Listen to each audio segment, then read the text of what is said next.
বিতৰ্কৰ মাজত চাৰিটা চৰিত্ৰ, দুটা পুৰুষ চৰিত্ৰ, দুটি নাৰী চৰিত্ৰ আৰু এটা ভাইৰেল নিউজ।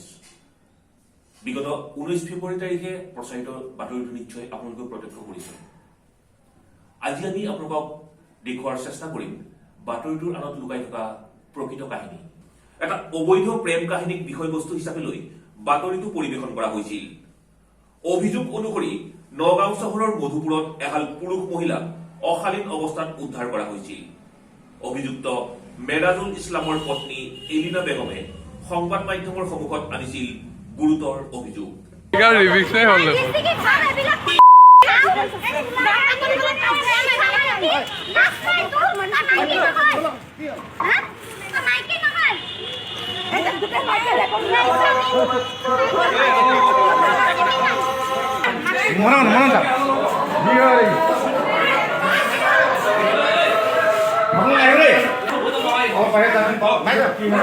সপ্তাহ ধৰি ৰাখি আছে। মই মানুহজনীক ফোন মাৰি সুধিছোঁ যেন মোৰ গিৰেক তোমাৰ লগত আছে নেকি? তাই কৈছে নাই, মোৰ লগত তোমাৰ গিৰেকটো নাই, তোমাৰ গিৰেকৰ লগত মোৰ একো কোনো কথা নাইকিয়া। কিন্তু এতিয়া গৈ পেলাই বেলেগে খবৰ দিছে যেন তাৰ ঘৰত আছে। মই গৈ পেলাই তাৰ ঘৰৰ পৰা ধৰি আনিছোঁ। কালি গোটেই দিন সিহঁতে ৰূপুৰীত ঘূৰিছিলে। আকৌ আপোনাৰ চাপৰমুখ ষ্টেচনত গৈছিলে তাৰ এটা লগৰ ল'ৰাক এৰিবৰ কাৰণে। মানুহজনীক আজি সন্ধিয়াও ফোন মৰা হৈছে যেন তোৰ ঘৰত মোৰ গিৰেক আছে নেকি? বেলেগ মানুহে ফোন মাৰি সুধিছে। নজৰুল দা কৈছে যেন তাই কচম কাটিছে মোৰ গিৰেক। কিন্তু তাৎপৰ্যপূৰ্ণভাৱে এসপ্তাহ নহওঁতেই মেৰাজুলৰ পত্নী এলিনাই সলাইছে ভাষ্য। কিন্তু কিয়? শুনো। তোমাৰ হাজবেণ্ড আৰু পাৰবিন বেগমৰ মাজত অবৈধ সম্পৰ্ক আছে নেকি? কনফিডেন্টলি কৈছা নহয় পুৰা কথাটো। কিন্তু আগৰ সংবাদ মাধ্যমত তুমি অলৰেডি কৈ থৈছা যে এইটো গোটেই তোমাৰ ওপৰতে গোটেই নিউজটো হৈছে, তোমাৰ বাইদেউৰ ওপৰতে গোটেই নিউজটো হৈছে। কিন্তু তুমি এতিয়া আমাৰ আগত তুমি মন্তব্য দি আছা, নিজে আহিছা, আহি পেলাই কৈছা যে আচলতে এইটো আমাৰ ভুল আছিল। তুমি কৈছা অলপ আগতে আমাক যে এইটো ভুল আছিল। তুমি এইটো কি সঁচাকে ভুল বুলি ভাবা নেকি? ঘটনাটোৰ সন্দৰ্ভত এইবাৰ মুখ খুলিছে পাৰবিন বেগম নামৰ অভিযুক্ত মহিলাগৰাকীয়ে। আৰু এই গোটেই ঘটনাটো ৰাতুল ইছলাম নামৰ এজন যুৱকৰ ষড়যন্ত্ৰ বুলি BM নিউজক জনালে পাৰবিনে। এনে পৰিপ্ৰেক্ষিতত এতিয়া গোটেই ঘটনাটো অধিক ৰহস্যঘন হৈ পৰিছে। কিয় এসপ্তাহ নহওঁতেই অভিযুক্ত আৰু ভুক্তভোগী দুয়োগৰাকী মহিলা একেলগে সংবাদ মাধ্যমৰ কাষ চাপিছে। এই সন্দৰ্ভত BM নিউজৰ সাংবাদিকক দুয়োগৰাকী মহিলাই কি ক'লে চাওঁ আহক। মেৰাজুল ইছলাম নামৰ এজন ল'ৰাৰ লগত আপোনাৰ অবৈধ প্ৰেম আছে বুলি পেলাই এটা নিউজ ভাইৰেল হৈছিল। আমাৰ বহুতটা পৰ্টেলত আমি নিউজটো প্ৰত্যক্ষ কৰিছিলোঁ।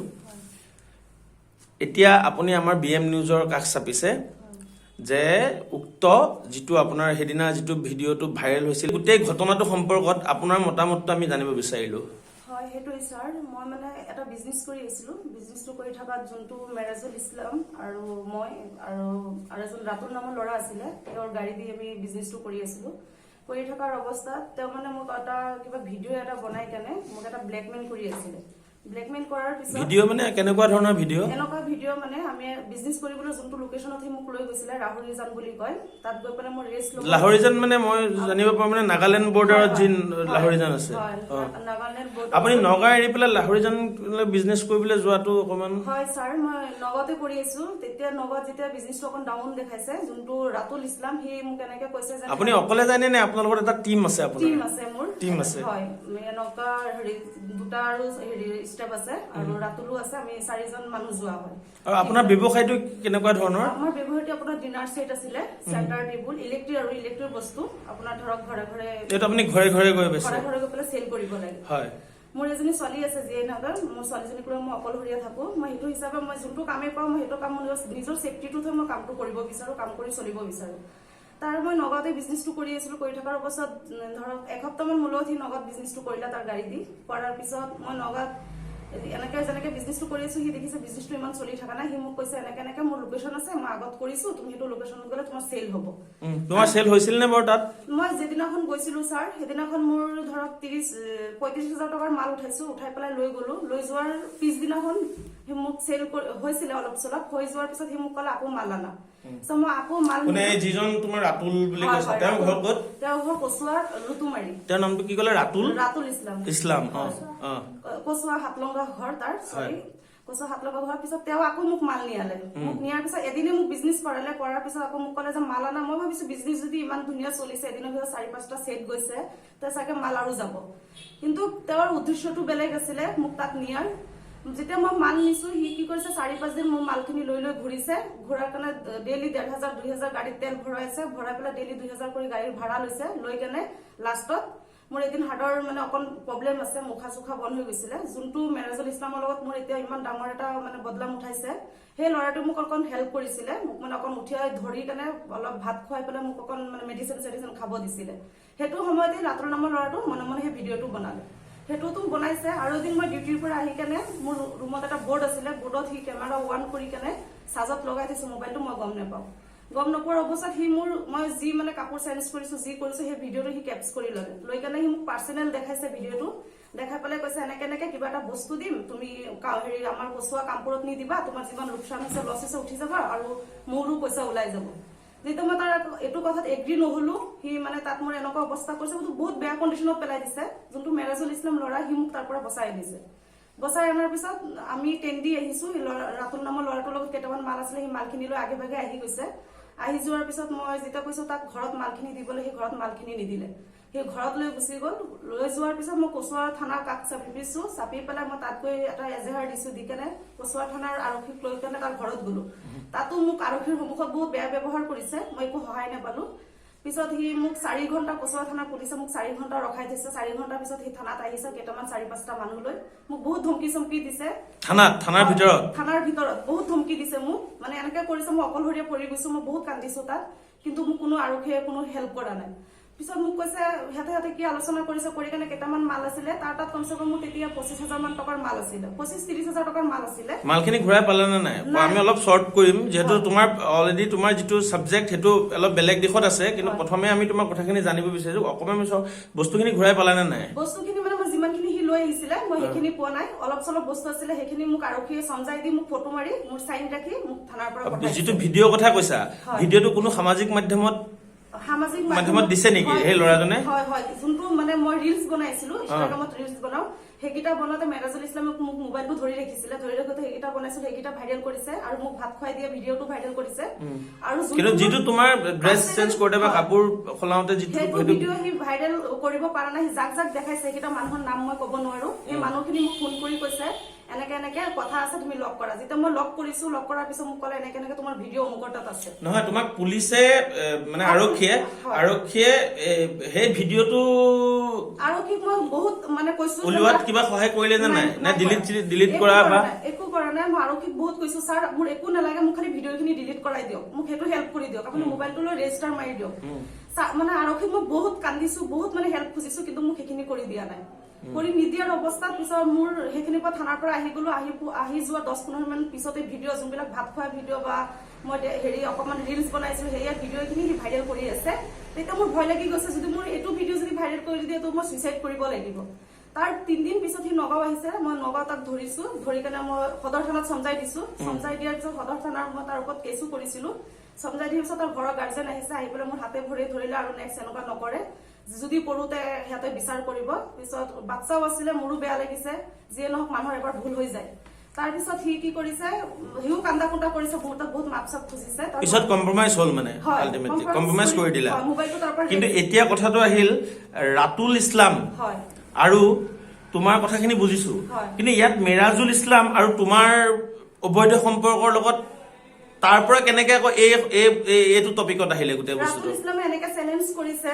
মোক মানে কোনোফালে ভিডিঅ' লৈ পেলাই মোক ব্লেকমেইল কৰিব পৰা নাই মই যেনেকে ষ্টেপ লৈ লৈছো লগে মোক একো হেৰি কৰিব পৰা নাই থানা আমাৰ সদৰ থানাৰ পৰা ৰেজিষ্টাৰ মাৰি মোবাইলটো দি দিছিলে তেতিয়া ৰাতুল ইছলামে জানে মই মেৰাজুল ইছলামৰ লগত বিজনেছ কৰি আছো এতিয়া মেৰাজুল ইছলামৰ লগত বিজনেছ কৰিছে সিটো মোৰ ঘৰত অহা যোৱা থাকিবই যেনকি মোৰ ঘৰত মালখিনি আনি থওঁ দোকানৰ পৰা সি আহি পেলাই ল'ৰা মানুহ হয় গাড়ীত বস্তুখিনি উঠাই তেনেকে মেৰাজুল ইছলামে মোৰ লগত বিজনেছটো কৰি আছিলে সেইটো হিচাপে ৰাতুলে একো কৰিব নোৱাৰি এতিয়া মেৰাজুল ইছলামৰ লগত মোক এনেকে অবৈধ সম্পৰ্ক আছে বুলি এনেকে মোক মানে গোটেই ইণ্ডিয়াটোত মানে মোৰ অৱস্থাটো বেয়া কৰি দিছে আৰু নহয় আমিতো দেখিলো মেৰাজুল ইছলামৰ ৱাইফে আপোনাৰ এগেইনষ্টত বহুত ডাঙৰকৈ মিডিয়াৰ আগত কৈছে বহুত মানে বেয়াকৈ কৈছে আপোনাৰ বিষয়ে সেইখিনি আপুনি নিজেও চাগে দেখিছে দেখিছো, গোটেইখিনি দেখিছো, মই সেইখিনি- কিন্তু গতিকে যদি ৰাতুল ইছলামেই কৰিছিল তেতিয়াহ'লে মেৰাজুল ইছলামৰ ৱাইফে আপোনাৰ বিষয়ে তেনেকে কেনেকে ক'বলৈ পাৰিলে সেইটো মই সত্যখিনি এতিয়া আপোনালোকৰ না সন্মুখত মেৰাজুল ইছলাম আৰু ৰাতুল ইছলামৰ মাজত কিবা এটা সম্পৰ্ক আছে নেকি হয় হয় সিহঁতৰ জিদা-জিদি কিবা এটা আছে সম্পৰ্ক আছে মেৰাজুল ইছলামৰ বৰবায়েকৰ পিতেক হয় ৰাতুল ইছলাম অ আৰু সিহঁতৰ কিবা এটা জিদা-জিদি আছে সেইটো মই নাজানো আৰু যোনটো ৰাতুল ইছলাম তাৰ মানে আখৰটো আছিলে মোৰ ওপৰত মেৰাজুল ইছলামৰ কাৰণে পাৰা নাই যিহেতু মেৰাজুল ইছলামৰ কাৰণে পাৰা নাই সেইকাৰণে সি মেৰাজুল ইছলামৰ লগত মোক দি এনেকুৱা এটা আমি যিটো প্ৰত্যক্ষ কৰিছো ভিডিঅ'টোত হয় সেইটো হিচাপত তেওঁৰ মেৰাজুল ইছলামৰ ৱাইফে কৈছে যে মেৰাজুল ইছলামক আপোনাৰ ঘৰত উদংগাৰে পোৱা হৈছে সেইটো অভিযোগটো বিলকুল মিছা হয় সেইটো তেওঁ খঙতে কৰিছে বুলি মোৰ তাত নিজে হৈ আহিছে এতিয়া সেইকাৰণে মই আপোনালোকক গোটেই অসমৰ ৰাইজৰ সন্মুখত মই লৈ আহিছো তাই নিজৰ মুখেদি সেইখিনি কওক আপোনালোকে চবেই শুনক তেওঁ মানে মোৰ লগত কথা পাতি তাই ডিছকাছ কৰি গম পাইছে মই তেনেকুৱা ছোৱালী নহয় তেওঁ নিজেও বহুত কান্দিছে মোৰ ওচৰত ময়ো কান্দিছো কিয় মোৰ এটা কেৰিয়াৰ আছে মোৰ ছোৱালীজনী এটা কেৰিয়াৰ আছে নহয় সেইদিনা ঘটনাটোত হয়। আপুনি আৰু মেৰাজুল ইছলাম অকলে আছিল নে বেলেগ তাত নাই, আপোনাৰ মোৰ ঘৰত আৰু কোনোবা আছিলে আছিলে মোৰ ঘৰত টুটেল 7জন মানুহ আছিলে অ। মই হেৰি মানে অকল ওচৰৰে হয় মোৰ মাহী হয় তেওঁ আহিছিলে ডক্তৰ দেখাবলৈ আৰু বাহাৰুল ইছলাম আছিলে আৰু মোৰ মাহী আছিলে আনকি মোৰ ছোৱালী আছিলে মোৰ ঘৰৰ এজনী কাম কৰা ছোৱালী আছিলে কাম কৰা ছোৱালীৰ ল'ৰাও আছিলে তাৰ ভিতৰত মই আছিলো এটা ঘৰৰ মানে তাত আপোনাৰ পৰিস্থিতিটো কেনেকুৱা হৈছিল আচলতে কোন গৈছিল আপোনাক কৰিবলৈ অকল মেৰাজুল ইছলামৰ ৱাইফ গৈছিল নে আৰু লগত কোনোবা গৈছিল ফাৰ্ষ্টত এনেকুৱা হৈছে যেতিয়া দৰ্জাত ঠুকি আছে তেতিয়া একগাল ল'ৰা মানুহ দেখা পাইছো দেখাৰ পিছত মই নাৰ্ভাছ হৈ গৈছো ল'ৰা মানুহ এনেকে আহিছে পিছত মই মাহী যোনজনী মাহী বয়সস্থ মানুহ হয় তেওঁক কৈছো মই ইমানখিনি ল'ৰা কিয় আহিছে পিছত হুৰুস্তুল বাহিৰত পুৰা হুৰুস্তুল মানে পৰিৱেশ কৰি দিছে কৰি দিয়াৰ পিছত মেৰাজুল ইছলামৰ ৱাইফক দেখা পাইছো পিছত তাত অলপ চিঞৰ বাখৰ হৈছে আৰু বাকীখিনিতো মেৰাজুল ইছলামৰ ৱাইফ আছে তেওঁ ক'ব কোনটো কণ্ডিশ্যনত কি হৈছে তেনেকুৱা একো কণ্ডিশ্যন নাছিলে সি মোৰ এটা বিজনেছ পাৰ্টনাৰ আছিলে আৰু ইয়াৰ বাহিৰে একো কণ্ডিশ্যন নাছিলে এইখিনি মানে ৰাতুল ইছলামৰ ল'ৰাটোৱে মোৰ লগত এটা জিদ আছে আৰু বেলেগ মানুহৰো বহুত মানে মোৰ ওপৰত জিদ আছে চবেই মিলি মোক এইখিনি কণ্ডিশ্যন কৰিছে কিয় মই সেইটো সমাজৰ মুখত ক'ব বিচাৰো মই এটা নাৰী জাত হয় মই অকণ জীয়াই থাকিব বিচাৰো আপোনালোকে মোক শান্তিত দিয়ক জীয়াই থাকিব বিচাৰো আপোনাৰ হাজবেণ্ড আছে নাই মোৰ হাজবেণ্ড নাইকিয়া সেইকাৰণে মোৰ এইটো মানে মানুহক মোৰ ফাইদা উঠাইছে মই এটা ছোৱালী মানুহ হয় মই যদি এনেকুৱা কিবা বেয়া কৰিছিলো পুৰুষ দেখাব লাগিছিলে পুৰুষ ছাড়া মোক এইটো কৰিব নালাগিছিলে মই যদি এনেকুৱা কিবা বেয়া কাম কৰি আছো আপোনালোকে পুৰুষ আনি দিয়ক মই সেইটো মানি ল'ম যে পুৰুষ আছে আৰু যোনটো থানাৰ মেটাৰ থানাৰ পুলিচ মই এইটো নিজে ভয়তে মাতিছো যদি এটা মাৰপিট হৈ যায় মাৰ্ডাৰ হৈ যায় পুলিচক আপুনি নিজে মাতিছিল মই নিজে মাতিছো পুলিচক পুলিচক আপুনি নিজে মাতিছিল মই নিজে ফোন কৰি আপোনাক সেইদিনা আমাৰ যিসকল আমাৰ সহযোগী মিডিয়া কৰ্মীসকল তাত গৈছিল আচলতে তেওঁলোককো বিপথে পৰিচালনা কৰিছে বুলি মই ভাবিছো হা গতিকে আপোনাক সেইদিনা কথা কবলৈ বা মিডিয়া কৰ্মী কোনোবাই আপোনাক কোনো মোক সোধা নাই কোনো মোক একো কোৱেশ্যন কৰা নাই মই সেইটোৱে বিচাৰিছো মোৰ ৰাইটটো সিহঁতে শুনিব লাগিছিলে মই কোনটো কণ্ডিশ্যনত আছিলো তাইও এটা ছোৱালী মানুহ আছিলে মই এটা ছোৱালী মানুহ আছিলো মোৰ কোনো একো সোধা নাই যেন তুমি কিবা কবা বা তোমাৰ ঘৰত এইটো কণ্ডিশ্যনত পাইছা তুমি কি এনচাৰ দিব বিচাৰা মোক সেইটো কোনো সোধা নাই কোনো মানে একো প্ৰশ্নই কৰা নাই মোক ডাইৰেক্ট মই পুলিচ মাতিছিলো পুলিচৰ লগত এইটো পুলিচ মাতিছো যে পুলিচৰ লগত মই যাব লাগিব সাক্ষী দিবলৈ তেনেকে হিচাপে মই ঘৰৰ পৰা ওলাই আহিছিলো সেইকাৰণে মানে সেইটো পৰিস্থিতিতে মানে এনেকুৱা কৈছে যে পুলিচে আহি পেলাই বেয়া ধৰণত পাইছে পাই পেলাই উঠাই লৈ গৈছে কিন্তু পুলিচ মই নিজে মাতিছো সেইখিনি প্ৰমাণ পুলিচ তুমি নিজে মাতিছিলা হয় মই সেইখিনি প্ৰমাণ আপোনালোকক দিব পাৰিম পুলিচ মই নিজে মাতিছো আনকি মোৰ নামত কোনো কেছো হোৱা নাই আৰু মোৰ নামত এনেকুৱা আনলিগেল একো নাইও থানাত আপোনালোকে তদন্ত কৰি চাব পাৰে ধন্যবাদ হয় এলিনা বেগম আপোনাক সিদিনা আমি ভিডিঅ'টোত দেখিলো ভিডিঅ'টোত যদিও আমি প্ৰত্যক্ষ ৰূপত দেখা নাই আপোনাক ব্লাৰ কৰি পেলাই আমি দেখিছিলো কিন্তু কথাটো হ'ল আপুনি ইমান এটা ডাঙৰ অভিযোগ ঘপককে আপোনাৰ তাতে নিজৰ স্বামী আৰু আপোনাৰ পৰিচিত বুলিয়ে ক'ব লাগিব আপুনি আগৰ পৰা পৰিচিত চাগে এই যে পাৰবিন বেগমৰ লগত আপুনি ইমান ডাঙৰ অভিযোগ ঘপককে তেনেদৰে কেনেকে আনিলে মানে তেওঁলোকৰ ওপৰত যি তাৰমানে আমাৰ দুজনৰ ভিতৰত কিবা এটা কাজিয়া হৈ আছিলে মোৰ হাজবেণ্ডৰ ওপৰত মোৰ তেতিয়া মানে মোৰ হাজবেণ্ডটো অলপ খঙত ক'ৰবাত গৈ আছিলে সেইটো কাৰণে মানে মই মানুহে মানে মোক কৈছে যেন তাৰ ৰুমত আছে সি মই মানে খবৰটো লৈছো সি কৈছে তাৰ ৰুমত নাই সেনেকুৱা সময়ত মানে সি তাৰ ৰুমত কিবা পইচা সিহঁতৰ লেনদেনত কিবা এটা পইচা হেৰি আছিলে পইচাটো নহয় তোমাক মানে নাই যদি তেওঁ তাত আছিলে তোমাক নাই বুলি কিহৰ কাৰণে ক'লে তেওঁ তেতিয়া তাই মানে তেওঁ তেতিয়া নাছিলে যেতিয়া তেওঁ পইচা দিব গৈছে এতিয়া মোক এনেকুৱা এটা মানে ফোন নম্বৰ আহিছিলে, ফোন এটা অহাৰ পিছত কৈছে তোমাৰ মানুহজন এতিয়া ইয়াত আছে, তুমি যদি আহি পোৱা তে পাবা। তথাপিতো মই নিজে সোমাই যোৱা নাছিলো, মই মানুহ পঠাইছিলো যেন তোমালোকে চোৱা আছে না নাই। চাব যাওঁতে ল'ৰাবিলাকে মানে মোক কৈছে যেন তাক পাইছো তাত, কিন্তু তাই মানে উদংগাৰে আছিলে। পিছত যেতিয়া মই দেখিছো কিন্তু তাক মই কোনো উদংগাৰে দেখা নাই, মই মানে সেইকাৰণে নিউজত তেনেকে কৈছিলো যে তুমি নিউজতো ডাইৰেক্টলি কৈছা যে তুমি উদংগাৰে তাত তুমি নিজে প্ৰত্যক্ষ কৰিছা বুলি কৈছা। মানে মোক মানে মানুহে কৈছিলে যে উদংগাৰে আছিলে, মই সেইকাৰণে তেনেকে কৈছো। আকৌ তাত কিবা মাৰপিট কৰা কথাও প্ৰসংগ এটা উলিয়াইছে, সেইটো কেনেকুৱা ধৰণৰ মানে? আমাৰ অলপ ভিতৰত তেওঁৰ লগত মই টানাটানি কৰোতে অকল মানে হেৰি হৈছিলে, কিন্তু একো মাৰপিট কৰা নাই। মই এইখিনি খঙত কৈছো, মই ভাবিছো যদি এনেকুৱা আছে সেইকাৰণে মই খঙত সেইখিনি কথা কৈছিলো, সেই মানে এনেকুৱা একো নাই হোৱা। তাৰপিছত আৰু এটা তাত তুমি এংগুল এটা আনিছা যে 50,000 টকা দে তেতিয়াহে মই তোৰ গিৰিয়েৰক এৰিম, তেনেকুৱা এটা কথা তুমি কৈছা আমি সংবাদ মাধ্যমৰ আগত। এতিয়া তুমি সেইটো কথা কেনেকে কবা? এতিয়া মানে কি হ'ল, সিহঁতৰ মানে বিজনেছৰ কিবা এটা পইচা হেৰি আছিলে, সেইটো সিহঁতৰ বিজনেছত আছে, সেইটো মই গম নাপাওঁ। মানে সেইকাৰণে মই ভাবিছিলো যেন সেইটোত কিবা এটা কাৰণত হেৰি হৈছে, কিন্তু নহয়, সিহঁতৰ বিজনেছৰ মামলা হয় সেইটো। এতিয়া তুমি কি ভাবা, তোমাৰ স্বামী মানে তোমাৰ হাজবেণ্ড আৰু পাৰবিন বেগমৰ মাজত অবৈধ সম্পৰ্ক আছে নেকি? নাই, একো নাই সিহঁতৰ মাজত, মই চাইছো সিহঁতৰ মাজত এতিয়া একো নাই। আমাৰ ভিতৰত চব ঠিক কৰি কনফিডেন্টলি কৈছা নহয় পুৰা কথাটো।